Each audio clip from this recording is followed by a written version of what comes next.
Hello everyone, my name is Rhae-Lynn Barnes and I'm recording this presentation from Lawrence, Kansas, the traditional homeland of the Kansa, Kiowa, Comanche, Osage, and Pawnee tribes, among others. Many thanks to Professors Barnes, Goodman, and Hyman for bringing all of us together. My presentation approaches American contact through turn-of-the-20th century American Indian boarding school student files, which offer crucial artifacts of cross-cultural encounter and rhetorical transformation. In the hands of prominent 1895 Carlisle Indian School graduate Chauncey Yellow Robe, Sicangu Lakota, for instance, a seemingly innocuous graduate response form can become a dynamic opportunity to blur authorial roles and resist colonial authority. Here you can see an 1883 photo of Yellow Robe entering Carlisle as a 15-year-old, and here's a 1905 photo of Yellow Robe and his wife, Swiss-American Lillian Bell Springer, after their wedding. Yellow Robe's three-page record of graduates and returned students form, circa 1910, is an intriguing example of the turn's text take when exchanged in a post-contact society. In handwritten notes and through several blank responses, Yellow Robe challenges Carlisle administrators' attempt to quantify graduates' lives by withholding his personal data. Overall, Yellow Robe reframed this institutional document as a personal testament with clearly delineated boundaries, one in which the assumed subject, the native boarding school graduate and respondent, becomes an active architect of his own history. Chauncey Yellow Robe attended Carlisle Indian School from 1883 until 1895, when he graduated with honors. Around 1910, and in the midst of a busy career, Yellow Robe received a blank record of graduates and returned students form from the United States Indian School in Carlisle, Pennsylvania, also known as Carlisle Indian Industrial School or simply Carlisle. As David Wallace Adams explains in Education for Extinction, the goal of such a boarding school was complete transformation. Adams, in fact, quotes a Carlisle commencement address in which Reverend J.A. Lippincott proclaims, "The Indian is dead in you. Let all that is Indian within you die. You cannot become truly American citizens, industrious, intelligent, cultured, civilized, until the Indian within you is dead." In this light, the institutional form that Yellow Robe received seeks to confirm whether Carlisle graduates like him have remained industrious, intelligent, cultured, civilized via marital, financial, and occupational details. As you can see, the form's opening questions are both factual and nosy, asking, what is your present address? And what is your present occupation, salary? While Yellow Robe responds industrial teacher to question 4, he leaves his salary blank. Such strategic refusal is even more overt in questions 5 through 7, which ask, do you own your own home? And how much property do you possess? Yellow Robe brackets these questions in the right margin, then explains, Bartleby the Scrivener-like, that I prefer not to answer these questions as they seem rather personal. Visually analyzing Yellow Robe's note, which appears in pencil while all of his other responses, aside from his name, appear in ink, raises compelling questions about how he exchanged information with white administrators. Did Yellow Robe notate these personal questions in pencil in case he decided to answer them later?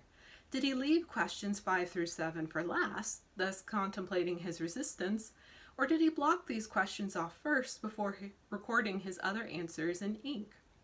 Regardless of how and when Yellow Robe filled out his record of graduates and returned students form, alternating between graphite and ink, and explaining his reluctance to answer several prying questions, reveals that Yellow Robe carefully considered personal, institutional, and narrative boundaries. While Carlisle administrators likely viewed the record as a data-oriented text, Yellow Robe used it to reinforce Native humanity and autonomy. Although Yellow Robe sometimes subverted the colonial data-collecting purpose of this Carlisle record by withholding personal financial details, he later took advantage of the form's open-ended questions to more pointedly critique assimilationist practices while also acknowledging education's importance for Native peoples. When prompted to tell me anything of interest connected with your life in question 12, Yellow Robe offers an entire paragraph about his forced removal to Carlisle as a teenager, vividly committing his expanded testimony to the paper in ink. Yellow Robe replies, "At the age of 15 years, I was taken away to the Far East to school by Brigadier R.H. Pratt, wearing my full Indian costume, long hair, painted face, feathers, moccasins, and blankets, and not knowing a word of English. Yet in a few years I was able to pass out from the silent walls of the schoolhouse as an independent American citizen. To educate the Indian is not a disgrace to the American civilization."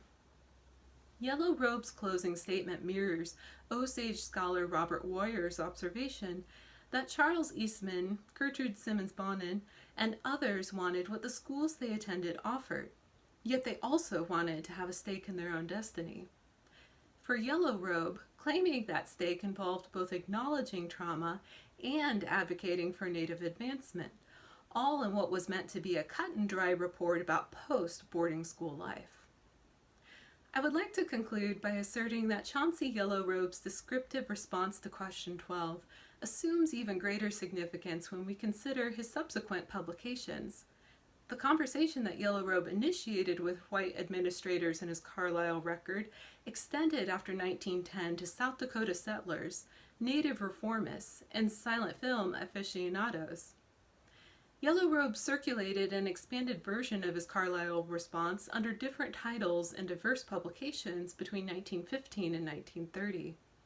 The first was a promotional text called "Holiday Greetings from Rapid City, South Dakota, with Resources Unlimited, the Home of Opportunity," of 1915.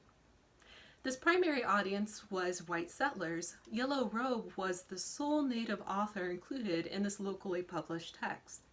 In his Holiday Greetings article titled "Yellow Robe, Grandnephew of Sitting Bull, tells of his boyhood days with Sioux," Yellow Robe sharpens his descriptions of culture shock at Carlisle, noting, "After my arrival at Carlisle, my photograph was taken for curiosity's sake, seen here. And then I was stripped of my native costume. They cut my long hair and put me in a bathtub of warm water with plenty of soap. I was dressed in a new suit of civilized clothes, which was so uncomfortable to my nature, and also the new and strange environment was breaking me in spirit. Never have I experienced such homesickness before or after as I did then. How many times I have watched the western sky and cried within my broken heart, wishing to see my father and mother again and be free on the plains." Shortly after Holiday Greetings, Yellow Robe republished his article in the reformist-minded The American Indian magazine of 1916. More simply titled "My Boyhood Days," Yellow Robe's article appeared alongside Zitkala-Shaw's poem The Indian's Awakening. His autobiography appeared in yet another context in 1930, the souvenir pamphlet How the Silent Enemy Was Made, this time titled The Autobiography of an Indian Boy. In circulating his text among local, regional, and national audiences, Yellow Robe embodies biographer David W. Messer's observation that Chauncey Yellow Robe emerged as an embodiment of the fact that assimilation, authenticity, pan-Indianism, and even entertainment need not be mutually exclusive. Indeed, studying his responses to the record of graduates and returned students form shows that Yellow Robe viewed past and present histories as deeply intertwined. By both educating non-Native readers about assimilation's repercussions and claiming Native agency on his own terms, Yellow Robe transforms this otherwise unassuming institutional text into a site of dynamic cross-cultural exchange, advancing a more empathetic and multifaceted record of American contact.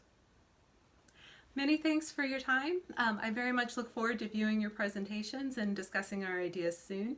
In the meantime, be well and have a wonderful week. Bye.